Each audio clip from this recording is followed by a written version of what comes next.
Nombre, chapitre 3. Voici l'histoire d'Aaron et de Moïse à l'époque où l'Éternel parla à Moïse sur le mont Sinaï. Voici le nom des fils d'Aaron: Nadab, l'aîné, Abihu, Éléazar et Ithamar. Tel est le nom des fils d'Aaron. Ils furent désignés par onction comme prêtres et établis dans leur fonction en tant que prêtres. Nadab et Abihu moururent devant l'Éternel lorsqu'ils apportèrent du feu étranger devant lui dans le désert du Sinaï. Ils n'avaient pas de fils. Éléazar et Ithamar officièrent comme prêtres aux côtés de leur père Aaron. L'Éternel dit à Moïse: Fais approcher la tribu de Lévi et mets-la à la disposition du prêtre Aaron pour qu'elle soit à son service. Ils assumeront sa tâche et celle de toute l'assemblée devant la tente de la rencontre en effectuant le service du tabernacle. Ils auront la responsabilité de tous les ustensiles de la tente de la rencontre et assumeront la tâche des Israélites en effectuant le service du tabernacle. Tu donneras les Lévites à Aaron et à ses fils, ils lui seront donnés comme des dons de la part des Israélites. Mais c'est Aaron et ses fils que tu établiras responsables de leur fonction de prêtre. Si quelqu'un d'autre y prend part, il sera puni de mort. L'Éternel dit à Moïse: J'ai pris les Lévites du milieu des Israélites, à la place de tous les premiers-nés des Israélites, et les Lévites m'appartiennent. En effet, tout premier-né m'appartient. Le jour où j'ai frappé tous les premiers-nés en Égypte, je me suis consacré tous les premiers-nés en Israël, aussi bien des hommes que des animaux. Ils m'appartiendront. Je suis l'Éternel. L'Éternel dit à Moïse dans le désert du Sinaï: Fais le dénombrement des Lévites en fonction de leur famille, de leur clan. Tu feras le dénombrement de tous les hommes âgés d'1 mois et plus. Moïse les dénombra sur l'ordre de l'Éternel, il se conforma à cet ordre. Voici les fils de Lévi cités par leur nom: Gershon, Kehath et Merari. Voici le nom des fils de Gershon en fonction de leur clan: Libni et Shimei.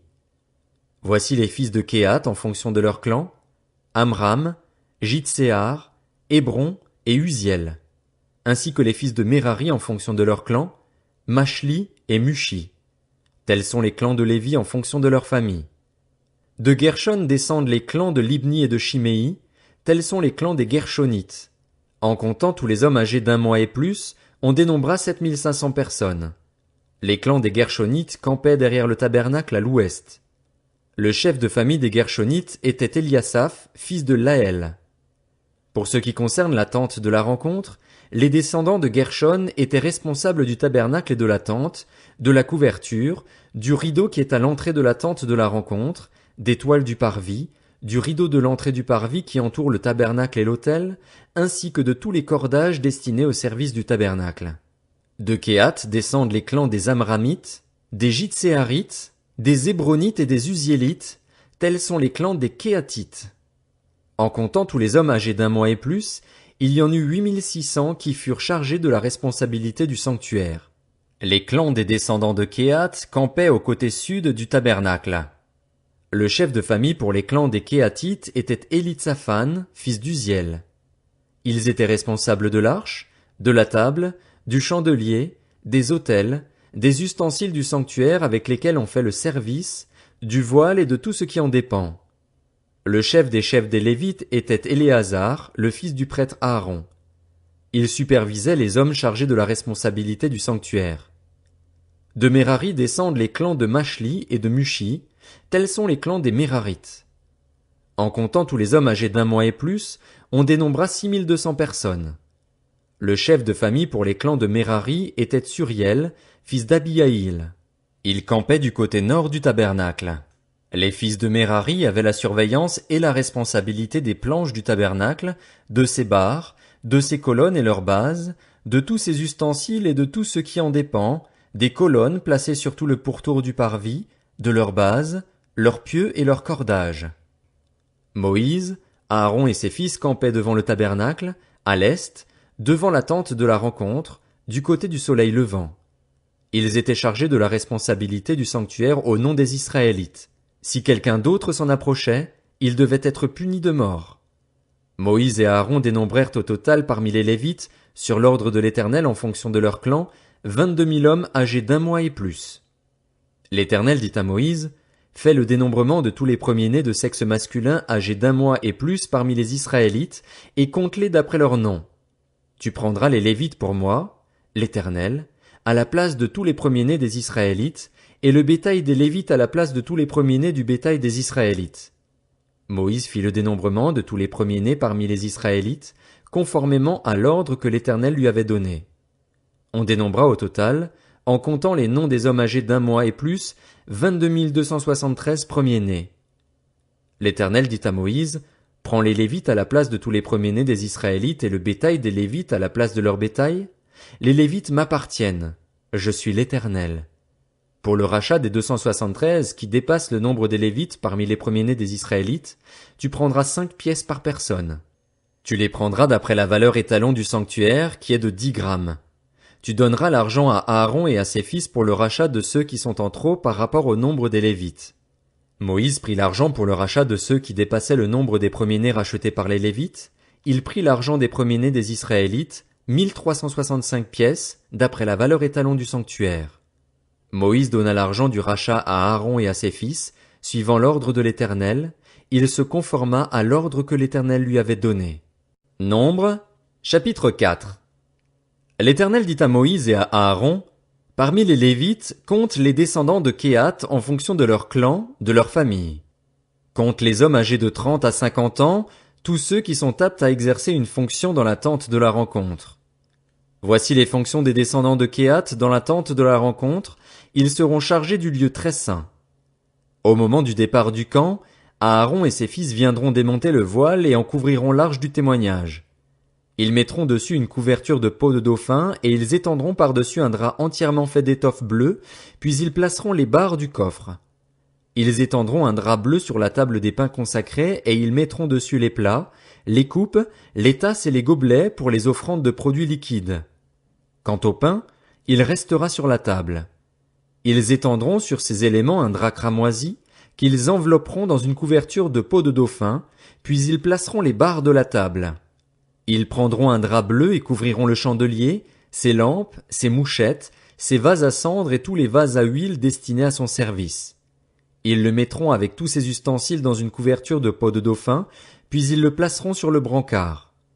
Ils étendront un drap bleu sur l'autel d'or et l'envelopperont dans une couverture de peau de dauphin, puis ils placeront des barres sur l'autel. Puis ils placeront les barres de l'autel. Ils prendront tous les ustensiles employés pour le service dans le sanctuaire, les mettront dans un drap bleu et les envelopperont dans une couverture de peau de dauphin, puis ils les placeront sur le brancard. Ils retireront les cendres de l'autel et ils étendront sur l'autel un drap pourpre. Ils mettront dessus tous les ustensiles destinés à son service, les brûle-parfums, les fourchettes, les pelles, les bassins, tous les ustensiles de l'autel, et ils étendront par-dessus une couverture de peau de dauphin, puis ils placeront les barres de l'autel. Une fois qu'Aaron et ses fils auront fini de recouvrir le sanctuaire et tous ses ustensiles, les descendants de Kehath viendront pour les porter au moment du départ du camp. Cependant ils ne toucheront pas les choses saintes, sinon ils mourraient. Telle est la charge attribuée aux descendants de Kehath concernant la tente de la rencontre. Éléazar, le fils du prêtre Aaron, sera chargé de la surveillance de l'huile du chandelier, du parfum odoriférant, de l'offrande perpétuelle et de l'huile d'onction. Il sera chargé de la surveillance de tout le tabernacle et de tout ce qu'il contient, du sanctuaire et de ses ustensiles. L'Éternel dit à Moïse et à Aaron, « N'exposez pas la branche des clans des Kéhathites à être exclue du milieu des Lévites. Faites ceci pour eux, afin qu'ils vivent et ne meurent pas quand ils s'approcheront du lieu très saint. Aaron et ses fils viendront et placeront chacun d'eux dans son service et dans sa charge. Ils n'entreront pas pour voir, ne serait-ce qu'un instant, envelopper les choses saintes, sinon ils mourraient. » L'Éternel dit à Moïse, « Compte aussi les descendants de Guershon en fonction de leur famille, de leur clan. Tu feras le dénombrement de tous les hommes âgés de 30 à 50 ans qui sont aptes à exercer une fonction dans la tente de la rencontre. Voici les fonctions des clans des Guershonites, le service qu'ils devront effectuer et ce qu'ils devront porter. Ils porteront les tapis du tabernacle ainsi que la tente de la rencontre, sa couverture et la couverture de peau de dauphin qui se met par-dessus, le rideau qui est à l'entrée de la tente de la rencontre, l'étoile du parvis et le rideau de l'entrée de la porte du parvis qui entoure le tabernacle et l'autel, leur cordage et tous les ustensiles qui en dépendent. Ils effectueront tout le service qui s'y rapporte. Dans leurs fonctions, les descendants des Guershonites seront sous les ordres d'Aaron et de ses fils pour tout ce qu'ils porteront et pour tout le service qu'ils devront effectuer. Vous leur confierez la responsabilité de tout ce qu'ils ont apporté. Telles sont les fonctions des clans issus des Guershonites concernant la tente de la rencontre. Ils exerceront leur responsabilité sous la direction d'Ithamar, le fils du prêtre Aaron. Tu feras le dénombrement des descendants de Merari en fonction de leur clan, de leur famille. Tu feras le dénombrement de tous les hommes âgés de 30 à 50 ans qui sont aptes à exercer une fonction dans la tente de la rencontre. Voici ce qu'ils ont la responsabilité de porter, suivant toutes leurs fonctions dans la tente de la rencontre, les planches du tabernacle, ses barres, ses colonnes, ses bases, les colonnes du parvis qui forment l'enceinte, leurs bases, leurs pieux, leurs cordages, tous les ustensiles qui en dépendent et tout ce qui est destiné à leur service. Vous désignerez par leur nom les objets qu'ils ont la responsabilité de porter. Telles sont les fonctions des clans issus de Merari, toutes leurs fonctions concernant la tente de la rencontre, ils les exerceront sous la direction d'Ithamar, le fils du prêtre Aaron. Moïse, Aaron et les princes de l'assemblée firent le dénombrement des Kéatites en fonction de leur clan, de leur famille. Ils dénombrèrent tous les hommes âgés de 30 à 50 ans qui étaient aptes à exercer une fonction dans la tente de la rencontre. On dénombra ainsi, en fonction de leur clan, 2750 hommes. Voilà l'effectif des clans des Kéatites, tous ceux qui exerçaient des fonctions dans la tente de la rencontre. Moïse et Aaron firent leur dénombrement conformément à l'ordre que l'Éternel avait donné par l'intermédiaire de Moïse. On dénombra les descendants de Gershon en fonction de leur clan, de leur famille, les hommes âgés de 30 à 50 ans, tous ceux qui étaient aptes à exercer une fonction dans la tente de la rencontre. On dénombra ainsi en fonction de leur clan, de leur famille, 2630 hommes. Voilà l'effectif des clans issus de Gershon, tous ceux qui exerçaient des fonctions dans la tente de la rencontre. Moïse et Aaron firent leur dénombrement conformément à l'ordre de l'Éternel. On dénombra les descendants de Merari en fonction de leur clan, de leur famille, les hommes âgés de 30 à 50 ans, tous ceux qui étaient aptes à exercer une fonction dans la tente de la rencontre. On dénombra ainsi en fonction de leur clan 3200 hommes. Voilà l'effectif des clans issus de Merari. Moïse et Aaron firent leur dénombrement conformément à l'ordre que l'Éternel avait donné par l'intermédiaire de Moïse. Moïse, Aaron et les princes d'Israël dénombrèrent les Lévites en fonction de leur clan, de leur famille, tous les hommes âgés de 30 à 50 ans qui étaient aptes à exercer une fonction et à servir de porteurs dans la tente de la rencontre. On dénombra au total 8580 hommes. On fit leur dénombrement conformément à l'ordre que l'Éternel avait donné par l'intermédiaire de Moïse, en indiquant à chacun le service qu'il devait effectuer et ce qu'il devait porter. On fit leur dénombrement conformément à l'ordre que l'Éternel avait donné à Moïse. Nombre, chapitre 5. L'Éternel dit à Moïse, ordonne aux Israélites de renvoyer du camp tout lépreux et toute personne qui a un écoulement ou est souillée par un mort. Hommes ou femmes, vous les renverrez à l'extérieur du camp, vous les renverrez afin qu'ils ne souillent pas le camp au milieu duquel je demeure. C'est ce que firent les Israélites, ils renvoyèrent ces personnes à l'extérieur du camp, les Israélites agirent comme l'Éternel l'avait ordonné à Moïse. L'Éternel dit à Moïse, transmets ces instructions aux Israélites, lorsqu'un homme ou une femme péchera contre son prochain en commettant une infidélité envers l'Éternel et qu'il se rendra ainsi coupable, il confessera son péché et il restituera l'objet mal acquis dans son intégralité en y ajoutant 1/5. Il le remettra à celui envers qui il s'est rendu coupable. S'il n'y a personne qui ait droit à la restitution de l'objet mal acquis, cet objet revient à l'Éternel, au prêtre, en plus du bélier expiatoire avec lequel on fera l'expiation pour le coupable. Toute part prélevée sur les offrandes consacrées par les Israélites appartiendra au prêtre à qui elles seront présentées. Ce qu'on aura consacré lui appartiendra, ce qu'on lui aura remis lui appartiendra. L'Éternel dit à Moïse, transmets ces instructions aux Israélites. Supposons qu'une femme se détourne de son mari et lui devienne infidèle, qu'un autre couche avec elle à l'insu de son mari et qu'elle se rende impure en secret, sans qu'il y ait de témoins contre elle et sans qu'elle soit prise sur le fait. Supposons que le mari soit saisi d'un esprit de jalousie et soupçonne sa femme, qu'elle se soit effectivement rendue impure ou non. Le mari amènera sa femme au prêtre et apportera en offrande pour elle 2 litres de farine d'orge. Il n'y versera pas d'huile et n'y mettra pas d'encens, car c'est une offrande de jalousie, une offrande de souvenir qui rappelle une faute. Le prêtre fera approcher la femme et la fera se tenir debout devant l'Éternel. Il prendra de l'eau consacrée dans un récipient en terre, il prendra aussi de la poussière sur le sol du tabernacle et la mettra dans l'eau.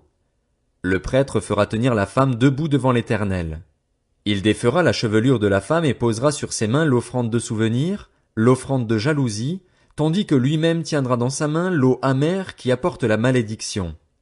Le prêtre fera jurer la femme et lui dira: Si aucun homme n'a couché avec toi, et si tu ne t'es pas tourné vers un autre que ton mari pour te rendre impur, sois reconnue innocente par cette eau amère porteuse de malédiction. Mais si tu t'es tourné vers un autre que ton mari était rendu impur, si un autre homme que ton mari a couché avec toi, le prêtre fera jurer la femme avec un serment de malédiction et ajoutera: Que l'Éternel te fasse servir d'exemple dans les malédictions et les serments au milieu de ton peuple en faisant dessécher ta cuisse et enfler ton ventre, et que cette eau porteuse de malédiction pénètre dans tes entrailles pour te faire enfler le ventre et dessécher la cuisse. Et la femme dira: Amen. Amen. Le prêtre écrira ces malédictions dans un livre, puis les effacera avec l'eau amère.